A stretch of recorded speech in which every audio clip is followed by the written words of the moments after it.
But I do want to take a second now to address some libertarians out there, many of them might call themselves anarchists, who will blatantly just sort of poo-poo any sort of attempts to participate in the voting process whatsoever. They'll make the argument that, well, if you're voting, if you're participating in this process at all, you are supporting, quote-unquote, the system. And the system is a coercive system. And I agree that it is in many ways. Our governments are not run based on consent. They are not run based on private property and consent of the governed.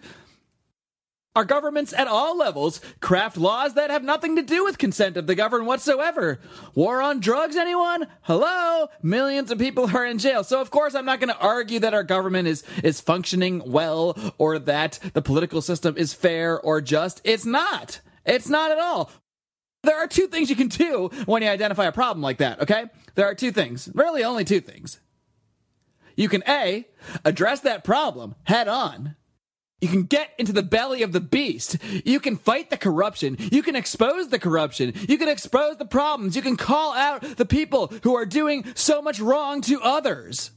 Or you can take the attitude that many anarchists, I'm not just trying to call it anarchists here, that's not what this is about, but or any other libertarians at all, regardless of their full philosophical view, who will say, if you participate in the system, you are part of the corruption.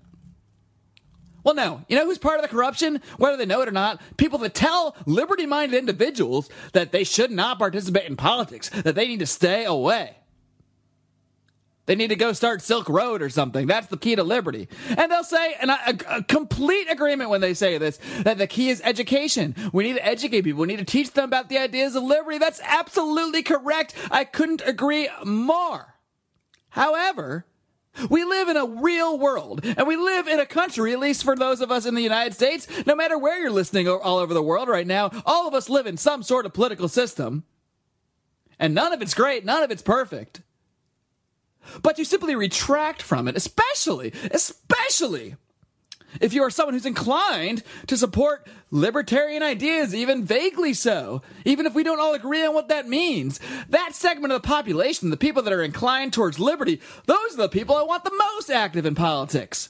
Those are the people that need to get in there, get into the fire, and confront these people and change the system. I'm not saying we need to tweak here and there and that's how we'll have liberty, but there are actionable things that can be done through politics that literally save people's lives, that literally set people free. Out here in California, we had Proposition 47, which I was more than happy to go out and vote for because that changed the status of many drug possession offenses, even retroactively for people that were currently in prison, from felony charges to misdemeanors. Now, that might just sound like a small tweak. It might not sound like a big deal, but for those individual people, it sure is a big deal. For many of the people, it meant an immediate release from prison. For others, it meant a reduction in their sentences.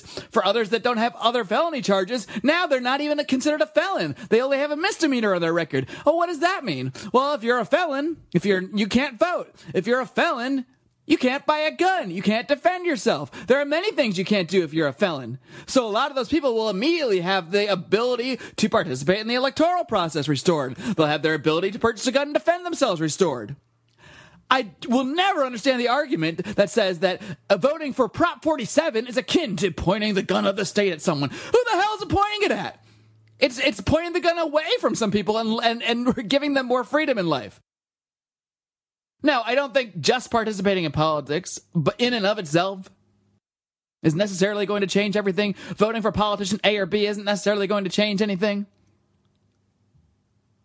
But are we really going to act like politics can do no good whatsoever?